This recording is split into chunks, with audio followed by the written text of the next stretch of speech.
त्यांनी बघितलं पाहिजे की वंजारी समाज रस्त्यावर उतरला आणि त्याच्यानंतर त्यांनी बुधवारी यासाठी बघितलं आपण सगळ्यांनी की महाराष्ट्रातली एक रूपरेषा ठरवली पाहिजे आणि या महाराष्ट्रामध्ये प्रत्येक जिल्ह्यात बैठका लावल्या पाहिजे, प्रत्येक जिल्ह्यामध्ये आंदोलन झाली पाहिजे. वंजारी समाज नादी लागत नाही आणि नादी लागला तर त्याची पुरी हौस पुरी करतो हे सांगायला विसरत नाही. आपण तुम्ही सगळ्यांना आहात, मी तुमचं सगळ्यांचं मनापासून आभार व्यक्त करतो आणि तुम्हाला सगळ्यांना विनंती करतो की या प्रत्येक गाव जवळजवळ गाव आहे, जवळजवळ गाव आहे. आपल्याला माहिती आहे, मगाशी मला सांगितलं, अरुण म्हणून सांगितलं, हे काही सगळं सहज होत नाही मला वाटतं आणि याला खर्च पण लागतो. इथं त्या ठिकाणी आंदोलन झाली, त्या ठिकाणी किती पैसे लावले लोकांनी सांगायची आवश्यकता नाही, परंतु आपल्याला माहिती आहे. रत्नागिरी कुठे साहेबांनी जाहीर पाठवलेला मला वाटतं समाजातले पहिले आमदार त्यांना आपण टाळ्या वाजून त्यांचं स्वागत करावं माझ्या मला सगळ्यांना विनंती आहे.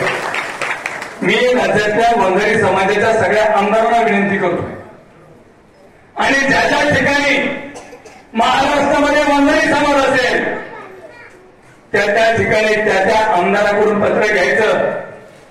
त्या लोकांना विनंती करतोय की त्या आमदाराकडून पत्र घेतलं पाहिजे की वंजारी समाजासाठी तुम्ही ही मागणी करा. बघूया कोण कोण देत आहे, कोण कोण आहे ते बरोबर ना, कळेल आपल्याला. हे उगाच नाही आहे, आम्हाला हे जो बसले आरक्षणाची गरज नाही, परंतु माझा मुलगा, माझा नातू ह्या सगळ्या गोष्टीला करावं लागेल. आपण सगळेजण आज रस्त्यावर उतरलाय आणि येणारे गेले.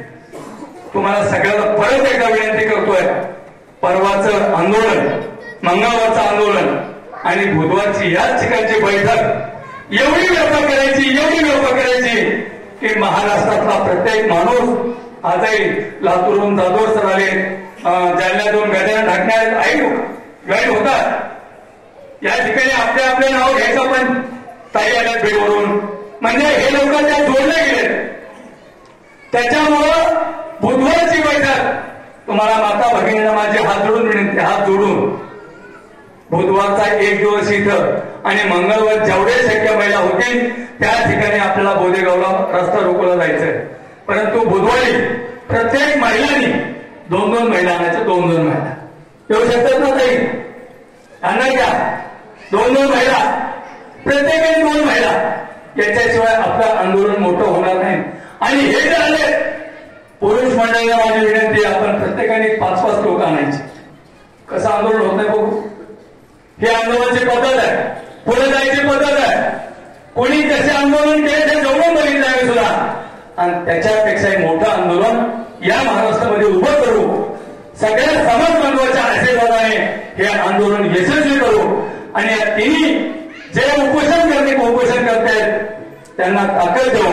आरक्षणाची एक ज्या पद्धतीने त्यांनी मागणी केली, उपोषण करतायत, त्यांना मी भगवान बाबाच्या चरणी प्रार्थना करतो की त्यांना ही शक्ती दिली पाहिजे, ही या आरक्षण मिळालं पाहिजे आणि त्यांच्या तब्येतीची सुद्धा आता भगवान बाबांनीच विचार करावा, यांची तब्येत कशी करायची.